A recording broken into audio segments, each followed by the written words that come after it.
Good morning, Crossroads. My name is Tim Stanley, and I'm the campus pastor at the Hastings campus. I want to welcome those of you who are here at Woodbury and those of you who are at our Cottage Grove, Egan, and my crew down at Hastings. Welcome to you guys as well, and those of you who also are on YouTube Live. We want to welcome all of you, and I'm just thankful for the chance to have a one-shot. Phil talked about this sermon series, and I was like, I can preach on anything? Like anything. You're going to give me like that much freedom? He's like, yeah, you got one shot.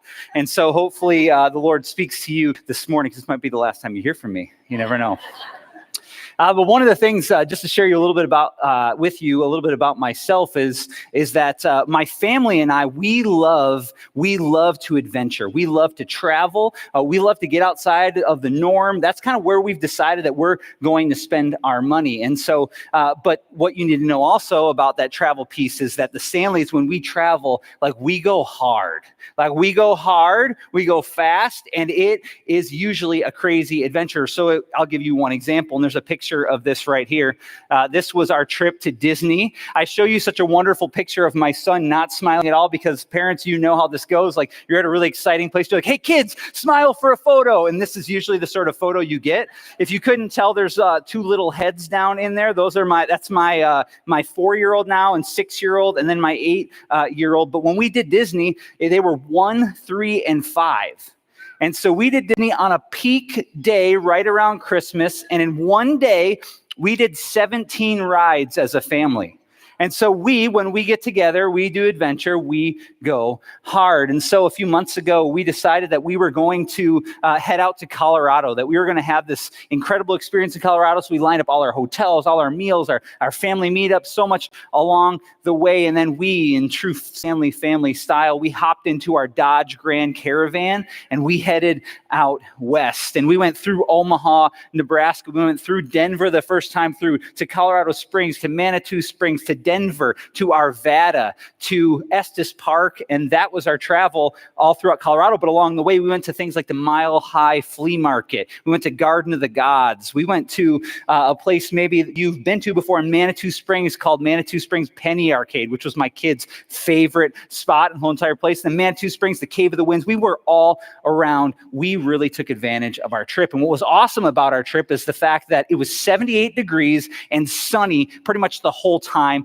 that we were there. And so on Tuesday, we're in Boulder, Colorado. We're on Pearl Street, and we walk past Ben & Jerry's. There's this huge line, and it is free Ben & Jerry's ice cream day. Like we've hit the jackpot. And so 78 degrees, sunny.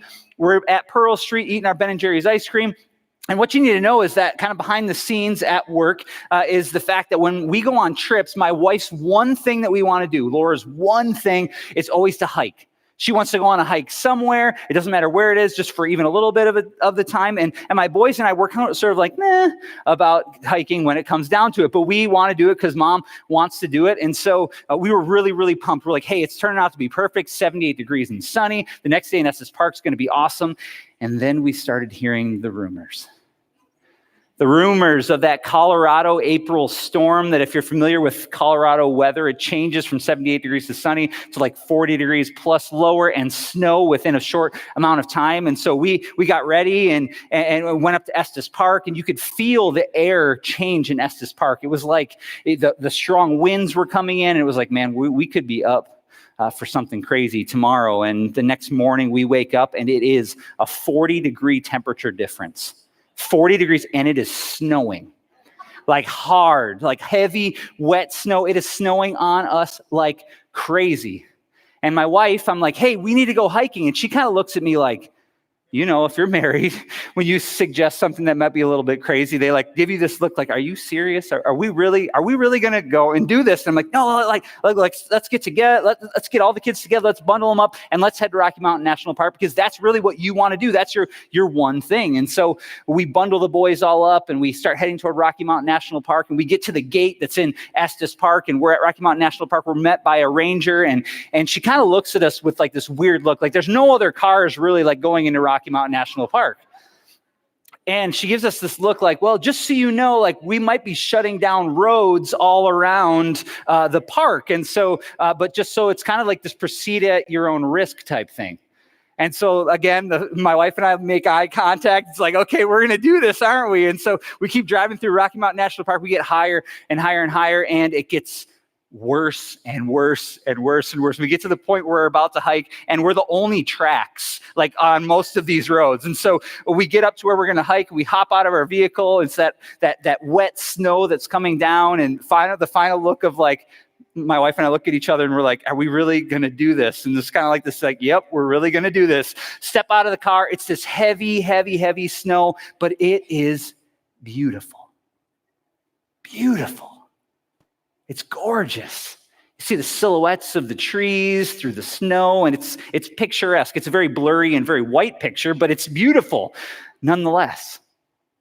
And our boys are tromping through the snow, and again, we're the first tracks that the snow had seen that day, and probably that they saw that day. And so we walk all around. We're throwing snowballs at each other and walking around this lake in Rocky Mountain National Park. And what came out of that, we were thinking maybe we wouldn't get a chance to hike, Laura wouldn't get a chance to hike, and yet what came out of it for me was a great experience. It far exceeded my expectations. I thought we were just going to do a simple hike, and yet we were traveling around this lake with snow just stacking up on us, and out of it came some of my favorite photos from the last year of our family. And so this first photo is our group photo that we took, and then the next one is of my oldest, my 8-year-old. The next one is my 6-year-old. And then the next one is my 4-year-old and me. And again, it was 78 and sunny the day before, so he's still wearing his sunglasses. And then my wife, my beautiful wife, Laura. And then this is one of the pictures that we took when we're under a tree, and finally the snow is not coming down on us like crazy. But this trip, the reason why I tell you this story, this trip, this travel, this hike, what it turned into was far more than I expected. I was not expecting to really enjoy it all that much, but we as a family, we stepped out. We were a van full of risk takers, willing to drive up in Rocky Mountain National Park and expect that we'd have an awesome time together. And that's in fact what we did.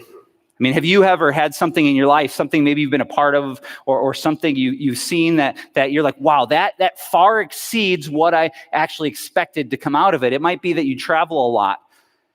And so you find yourself getting ready to hop on an airplane, and you're like 48th row back next to the bathroom, middle seat. And what happens is at the last minute, somebody bumps you up to the first class or economy plus or whatever the 50 different styles of now the upgrades look like. It's something like that. You might have had something like that happen in your life. Maybe it's the college that you applied to, and you were just like, hey, I probably won't get into it. And the application is sent, and you receive a letter weeks later, and you've been accepted for admission. You weren't necessarily expecting that. It far exceeded what your expectations were. Maybe it's the job offer. You get a new job offer, and you're like, oh, this job, I'm so pumped about what this job's going to be. And then you show up for the first day of the job, and like, hey, we actually have a job that fits you even better. It gives you more pay, more benefits, more vacation, and you travel a lot less. Okay, maybe we don't have those sorts of experiences, but you get what I mean. Maybe it's that, and this strikes home for me. Maybe it's that conversation that you needed to have with mom or dad or your brother or your sister, that difficult conversation where when it came down to it, you're like, man, this could get really, really nasty, really, really fast. And you have that conversation. What happens out of it is, yes, it's difficult. Yes, it's hard. And yet in the midst of that, there's healing and there's restoration. It far exceeded your expectations. It's kind of like going to Chipotle and they have some issue with their lettuce and getting guacamole for free on top. It's that sort of thing. Sometimes things just play out in our favor. They far exceed what we were expecting.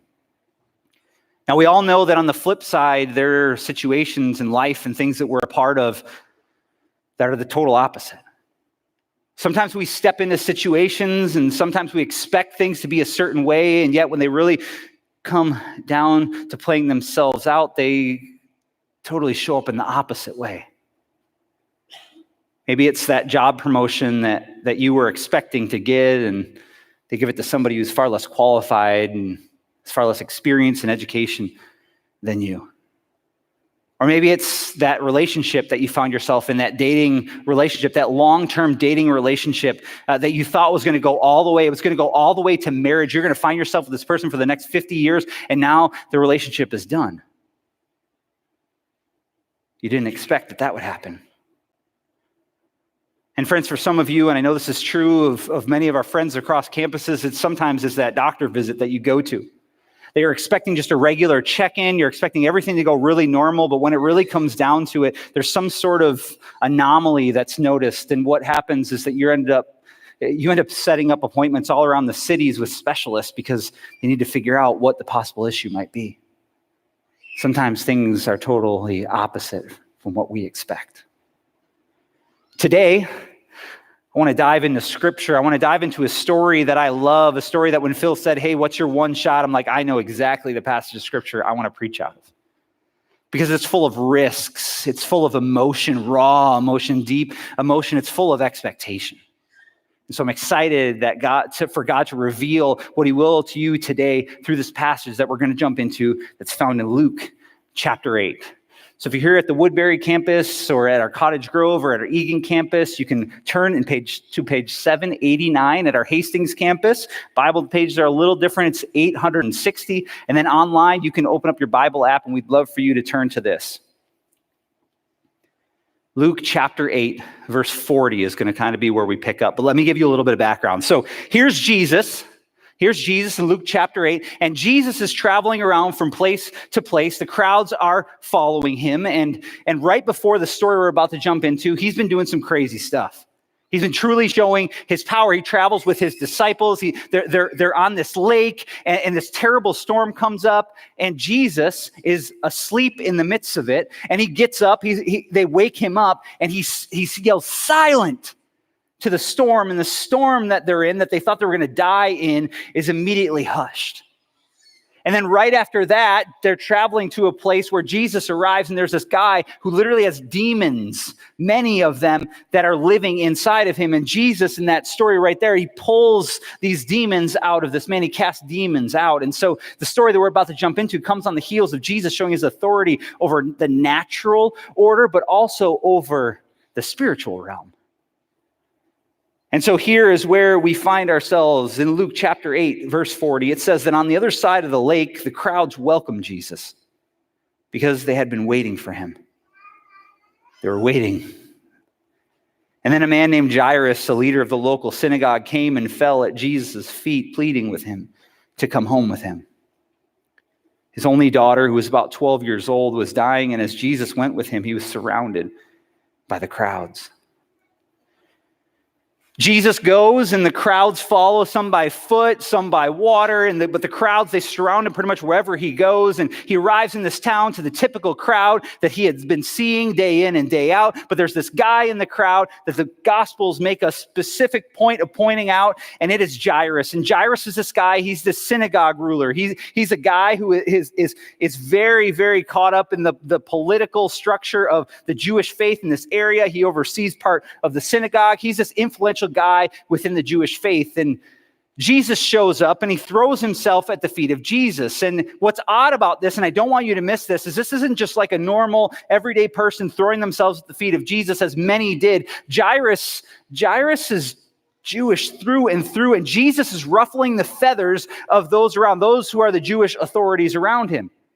And so Jairus, who has this influence and who would have been known in this area, known in the crowd, he throws himself at the feet of Jesus in total desperation. And so here in the midst of the crowd, Jairus is at the feet of Jesus and he pleads out. And honestly, if you're a parent, if you're a mom or a dad here, you know that what's going on right here, that if your son or your daughter was struggling and you know there was even a possibility that somebody could do something for you, you know that you'd step out and take the risk. And that's what Jairus does. Jairus believes that things can change because Jesus has showed up. He throws himself at the feet of Jesus. He's not worried about what people might say in the synagogue or other Jewish rulers. He's not worried about that.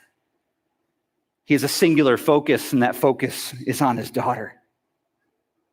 And what I love about this is that in true Jesus form, there's not like this lengthy dialogue. It's like Jairus asks, he has that posture, and then they go. They go. Jairus becomes an expectant risk taker. He took a huge risk by stepping out and meeting Jesus because he knows and he believes that Jesus can heal. Now, what I love about this story, and if you're a television or a movie watcher or anything like that along those lines, the best stories that show up in television shows and movies are the stories that have multiple layers. There's multiple things going on, and eventually they lead to one story sort of all together. And what's going on in this story is there's another layer to what's going on here. So Jairus has thrown himself in the midst of the crowd. The crowd is gathered around, and there's a woman who's shown up. And she's shown up this day because she believes that things are going to change for her today. She's not given a specific name, but she kind of wanders the crowd, weaving in and out of the crowd, and she has a purpose. She's shown up with a very specific purpose. Verse 43 reads this. It says, a woman in the crowd had suffered for 12 years with constant bleeding, and she could find no cure. And coming up behind Jesus, she touched the fringe of his robe, and immediately the bleeding stopped. Now, friends, there's a lot of theories about this woman and kind of what the nature of her blood flow was. Many believe it was sort of gynecological in nature, and I'm not sure what it was. It doesn't tell us specifically, but nonetheless, this woman has a bleeding issue that would have, without any doubt, caused significant physical issues for her. The book of Matthew, which tells this story as well, but gives us a few more details to it, says that this woman had spent all of her money on doctors over the years. She's got serious physical issues. Serious physical issues. And so in the midst of this, in the midst of all that's going on, you need to know this. We've been talking about the Jewish faith and the Jewish law. According to Leviticus 15, this woman who has blood flow, she's unable to touch anybody. Because anybody who she touches is considered unclean. And so for 12 years, not just the physical pain that she would have struggled with, but there's this emotional, there's this religious, there's a spiritual side to her struggle. And so in the midst of Jesus showing up, there's this woman who, she's another layer to the story. She shows up and she reaches out to Jesus. And the crazy part about the story is her bleeding stopped immediately. Not it took time to stop. It stopped immediately in the midst of the crowd. And Jesus says this. He says, "Who touched me?" Now stop for a second. Let me pause there. If you're a part of a crowd, have you ever questioned who touched you in a crowd?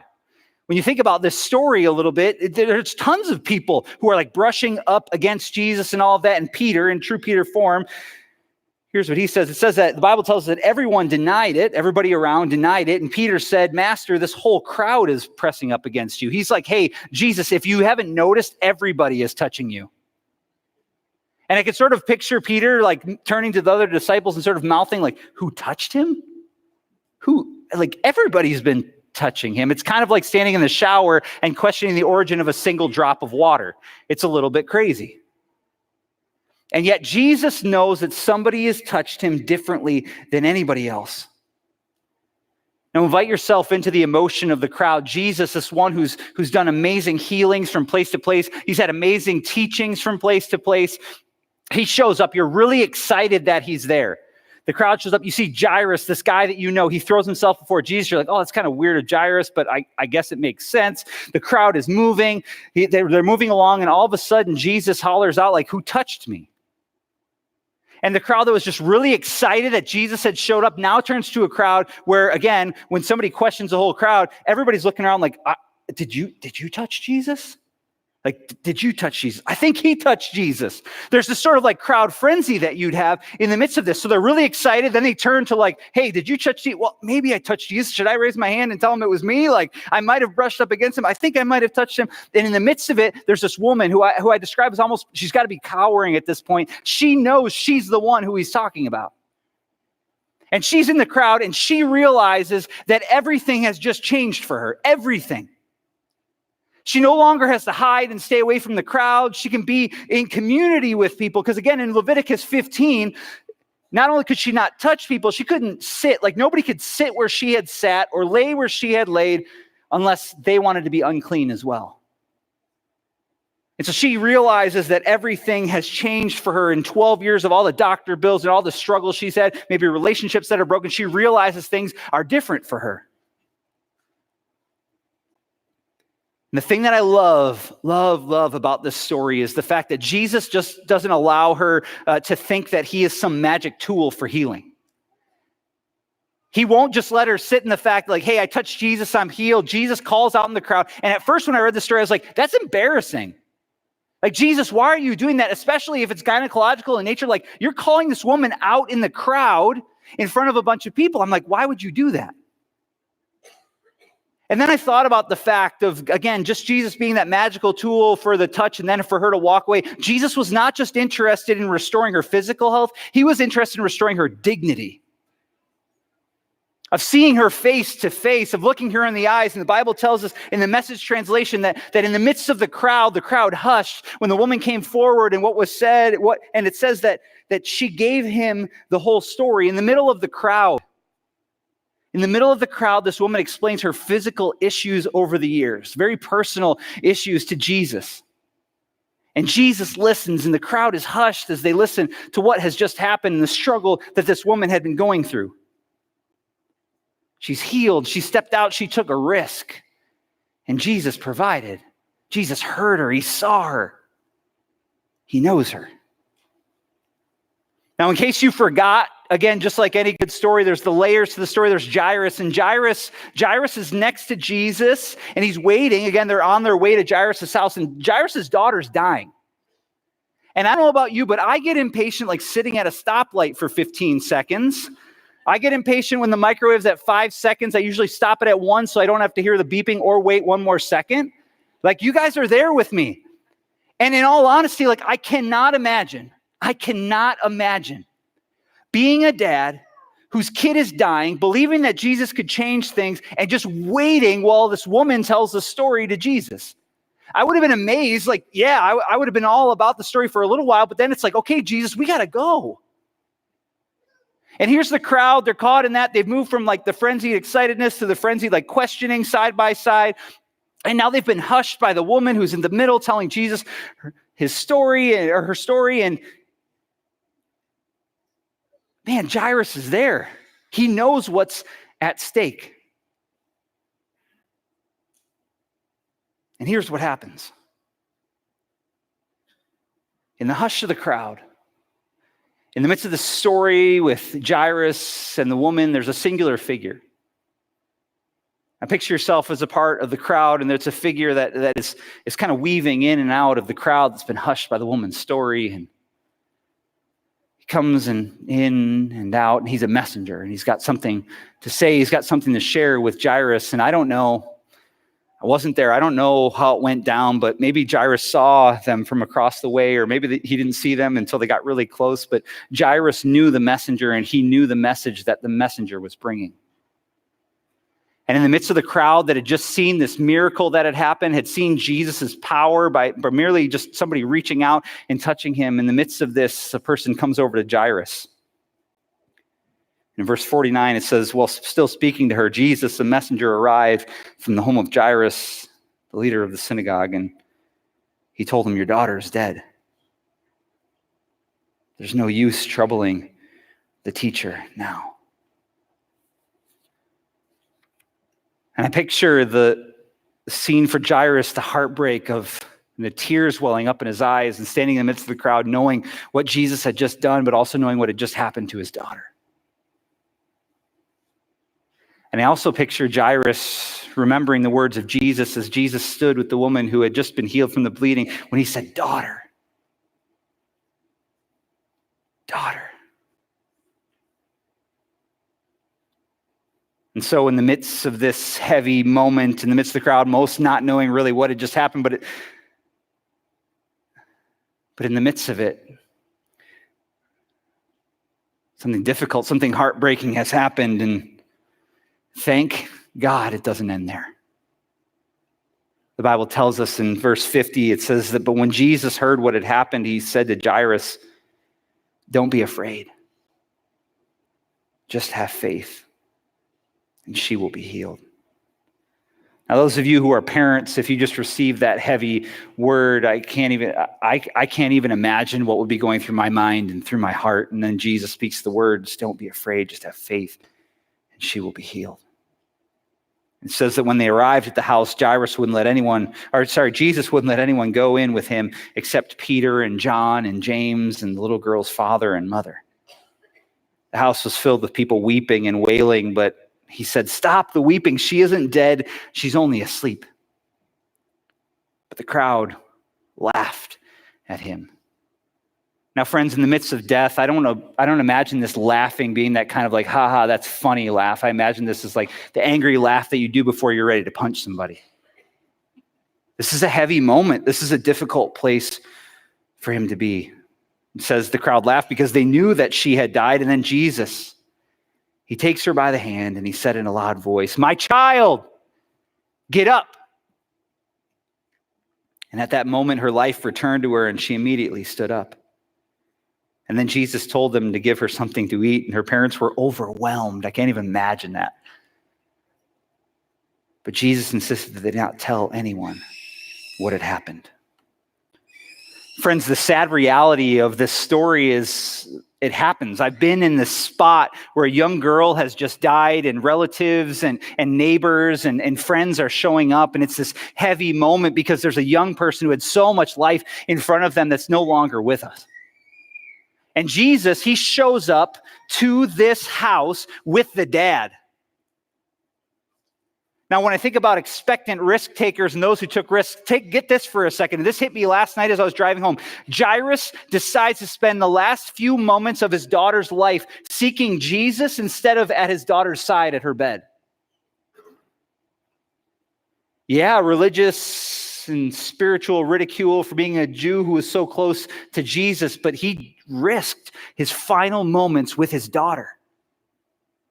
And I can't imagine what he's feeling as he's stepping into the house in that moment where he's found out that she's dead. It's like, was this worth it? Should I have done this in the first place? I could have spent my last few moments with my daughter. But Jairus steps in the situation again, hearing the words daughter that Jesus just spoke to this woman and believing that Jesus can change things. And in the midst of all the chaos, Jesus walks up to this little girl, walks up to this 12-year-old little girl, and he grabs her by the hand. And my favorite part of this miracle in and of itself is that when Jesus grabs her by the hand, she gets up. It's not just like, hey, she sort of like her power bar like started recharging, her phone started recharging. This was like immediately she was fully charged. She was ready. It says immediately she got up and she was hungry. If you've been sick for a while, you know that you are not hungry. And yet this girl is restored to full health by Jesus. Everybody thought she was crazy, or thought he was crazy. Jairus was crazy, thought Jesus was crazy for showing up. She's dead. No, she's just asleep. Jesus brings this little girl back from the dead. Back-to-back miracles from Jesus. Now, friends, this is one of my favorite passages in the Bible because of the way that Jesus interacts with Jairus and the woman as they both reach out in faith, as they take risks, as they expect for him to move. Jairus risks that social ridicule, the final moments with his daughter as well. This woman who's walking in and out of the crowd, making everybody seemingly unclean that she touches. She takes risks. People know that she is unclean. It's been that way for 12 years. And over the last few weeks, as I poured over this story, I can't help but think how much this passage of scripture has to teach us, how much we can learn from both Jairus and the woman, and how much we need to look to Jesus and who he is in this story. They know what's at stake, and they know what's possible in Jesus. And so, friends, some of you showed up this weekend, and you're in a marriage that you, to be in all honesty, it's like dead. It's not just asleep, it's dead. And you know you need to have those difficult conversations and that you really don't want to have because maybe you're just anticipating that they'll go south really fast. And yet in the midst of that difficulty, Jesus is like, no, come to me. Expect me to move. Jump out and take that risk. Have that difficult conversation. I want more for you. And maybe you've been working the same dull job for the last 10 years. And if you're really honest, you wish they'd fire you because you really don't want to be in that spot anymore. And you're anticipating, though, that you might be able to not get as much money or as many benefits if you take a step out of that job. Instead of expecting God to move, you're anticipating failure. And God is just saying to you, he's speaking to you and saying, take that step, take that risk, and expect for me to move. And across all of our campuses and online, maybe somebody's watching and you're just thinking to yourself, hey, I struggle with addiction and I know that treatment or rehab would be best for me. And yet I don't think I'll ever be able to get a job like I have again. And I can keep it together just enough to work through the job that I currently have. And God is just saying like, hey, you need to take the step out. You need to take the risk. You need to expect for me to move in the midst of that. Stop worrying. Stop anticipating failure. And this is possibly the one that hits home the most. Maybe those three scenarios don't really fit you, but maybe this does. Maybe you've padded your accounts, your bank accounts, just enough to have enough money to be safe. You've gathered around yourself enough great friends that you'll maybe never be forgotten. You maybe have a great house, live in a safe place. You maybe have a safe job. You make safe decisions. And when all is said and done, you know at the end of the day that there has to be way more for you than that. How is God calling you to be an expectant risk taker? How is he calling you out? So one of the things that you need to know about my family when we travel, as I shared with you earlier, is that when we go to travel, we have to have a pool at the hotel we go to because our boys just love to swim. In fact, we have a piece of luggage that we bring along that just has like life jackets and swim gear in it. Like we're that serious about it when we travel. And so one of the things that I love doing with my boys when we go is we have like these rubber balls and we have these rings that we throw that they go down and dive into. But my favorite part of swimming with my boys at the hotel room when we travel hard is the jump. And I'll just call it that. If you have little kids, you know what this looks like when your kid, like when they get to a certain age and they get up enough confidence, they've got the life jacket that doubles their size on, and they're standing on the edge of the pool and they want to jump. And they get these wobbly knees and everything going on, and then they eventually put their hands out, and then what they're expecting is that dad or mom is on the other end, standing in the water, ready to catch them. And sometimes this works just enough, and they just fall over and fall right into your hands. They don't want you to be too far away. Sometimes, like my youngest is a daredevil. He's like, "Dad, back up a little bit. Let me jump to you." And their little knees start to wobble and their hands get out and they sometimes lean forward and their little knees pop and they jump into the water and I catch them in my arms and they give me this big hug like, "Dad, I knew you were going to catch me. I'm so thankful that you caught me." And for many of you in your life today, you've moved away from being an expectant risk taker and you've dabbled in it though. You've sort of gotten to the edge and God's out there and he's got his arms out wide and he's got his eyes locked with yours and he's just looking at you ready for you to jump and he's counted like 3, 2, 1, like 60 times and you've not jumped yet and he's still trying to coax you out and he just wants more life for you. And when I think about being an expectant risk taker, it's just that. We get to be the kid on the edge of the pool with our toes kind of curled around it, with our knees wobbling because we're somewhat unsure of what might happen next. And yet there's a father who's looking at us, locked eyes, arms up in the air, and he's saying, "You just need to jump. You need to take that risk, and you need to expect that I will catch you." Friends, this whole Jesus thing, if you thought it would be safe and you thought it would be just a comfortable thing, you thought wrong. Jesus didn't call us to live just safe lives surrounded by as many cushions as we could possibly have. He wants more life for us. He wants better life for us. In fact, in John 10:10, he says this. He says, "I came so that they, me, and you, and you, and you, and you." He came so that they can have real and eternal life, more and better life than they ever dreamed of. Get that, friends. Jesus has more life for you than you could have ever dreamed of, than you can ever dream of. And he's just waiting for you to pop those knees from the edge of the pool and jump into his arms and trust. Expect that he will catch you. Expect that he will be with you as you jump out and you take a risk. Now, last weekend, we got a chance to kind of end the service in a really fitting way that was this reflective type way. And I was thinking about the ways in which to possibly end this service. And I don't want you to, I don't want it to be this kind of like somber, like heavy moment wherever you are. I want this to be something that is almost like a charge. Because this life of an expectant risk taker, it's exciting. It might be a little scary, but it is exciting. And so, friends, as we end our time together across all of our campuses, we're going to stand together. So you can stand together right now at all of our campuses. And what we're going to do is we're going to sing out to that amazing God that we serve.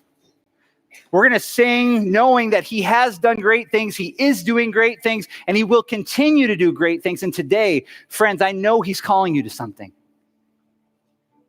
He's counting 3, 2, 1, and it's time for you to jump. And so, friends, today, let's jump together knowing that he will catch us.